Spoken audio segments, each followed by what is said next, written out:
አባትሽን መስማት ነበረብኝ።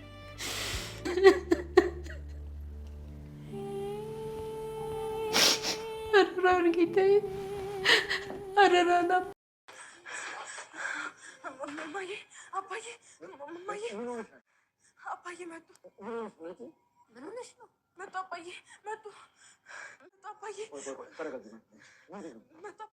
አንቺ ልጅ የቃሸሽ ሳይ ልቤ ደነገጠ። ጉዴ በአንድ ክፍል ተሰብስበው ሳይ አንተ አምላክ ምን ያክል ቻይ ነህ አልኩኝ።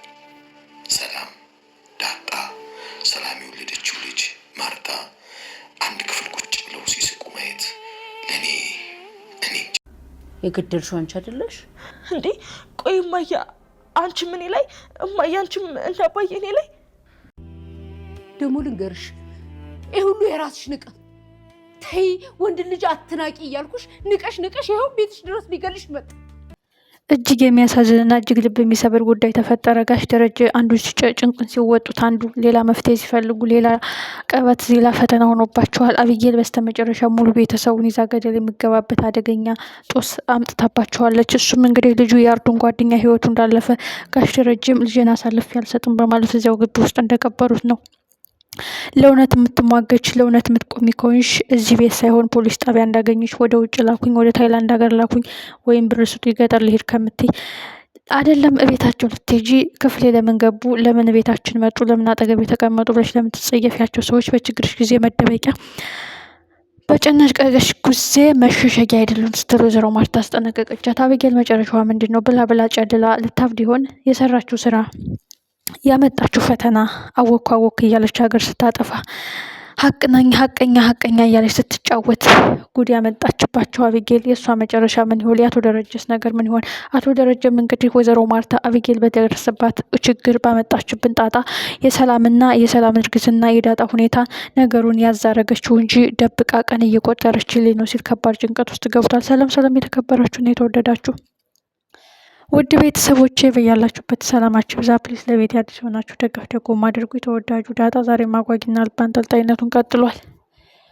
አቢጌል ከስተቷ መማር ከውድቀቷ መመለስ ከጥፋቷ መማር አለባት እያለ ነበር። በስተመጨረሻ ጥፋቷ መመለሻ ቅጣት ማግኛ የሰው ክቡር የሆነው የሰው ልጅ ህይወት አጥፍታለች። እሷን በስተመጨረሻ ሁልጊዜ ለእውነት እሟገታለሁ፣ እውነት ተደብቆ መቅረት የለበትም እያለች የምትጨረጨረው አቢጌል በስተመጨረሻ ናታንን የገደልከው ስትል ናታን ላይ አስፈራራችው። ናታንም እውነትን አትደብቂያትም፣ እውነተኛ ነኝ ሀቀኛ ነች ትያለሽ አይደል? ከእውነት መራቅ ከሀቅ መደበቅ አትችይም፣ እሱ ለፖሊሶች ስትናገር ያለች ስራት አቢጌል መግቢያ ቀዳዳው ጠፋት። አንዳንዴ በህይወታችን የሚመክሩንን ብንሰማ ቤተሰብ የሚለንን የሚጠቅመንን ነው እንጂ የምንሰማው የማይጠቅመንን አይነግሩንም። ከውድቀትሽ ተነሺ፣ ከጥፋትሽ ተመለሺ፣ ከስህተትሽ ተማሪ እያሉ ቤተሰብ ሲመክርን አንዳንድ ጊዜ አወቅን እያልን የምንራመድ ልጆች መጨረሻችን ገደልና አይደለም ራሳችን በዙሪያችን ያሉ የእኛ የምንላቸውን ሰዎች ይዘን ገደል እንደምንገባ አቢጌል ማሳያ ናት። ወይዘሮ ማርታ ቤት ውስጥ የገባው ችግር መፍቻው ምንድን ነው? ደረጀን እንደዛ ጭንቀት ውስጥ አስገብቶ ሊያሳብደው የነበረው ነገር ምንድን ነው እያለች ለሱ መፍቻ ቀዳዳ ስትፈልግ የነበረችው ወይዘሮ ማርታ በስተመጨረሻም የሰላምዬ በሰላም መገላገል ደስታ ሆኖ ደስታዋን ሳያጣጥሙ ሌላ አደገኛ ቤታቸው ውስጥ አደገኛ ነገር ተፈጥሯል። እሱም የሰው ልጅ ህይወት አጥፏል። የሰው ልጅ ህይወት ክቡር የሰው ልጅ ህይወት በአቢጌል እጅ ጠፍቷል። የበኩር ልጄ እሷ አባትነቴን ብትንቅም አባትነቴን ከልክ ባታሳየውም እኔ ግን የበኩር ልጄ ናት። ፈተና ያየሁባት፣ ችግርን የተጋፈጥኩባት፣ ለልጆቼ ስል ህግ እጥሳለሁ፣ ለልጆቼ ስል ሀቅን እቀብራለሁ ያሉት ጋሽ ደረጀ የአቢጌልን ገበና ደብቀውላታል። ወይዘሮ ማርታን እንባ እየተናነቃት አንቺ ግን አባትነቱን ስትንቂ አባቴ አይደለም እንዳይወደም የሚያሽ ታመነጫጭቂው፣ እሱ ግን ገበናሽን ቀበረልሽ፣ ኃጢአትሽን ሸፈነልሽ፣ ከህሌናሽ አትሸሽም፣ ከፈጣሪሽ አትጠፊም። ስለዚህ አባትሽ ልክ የሆነውን ልክ ነው፣ ከፈለገም ለህግ አሳልፎ ይሰጥሻል። እዚህ ልግባ እዚህ ልውጣ እያልሽ አትጨቅጨቂ ስትል ወይዘሮ ማርታ አስጠነቀቀቻት።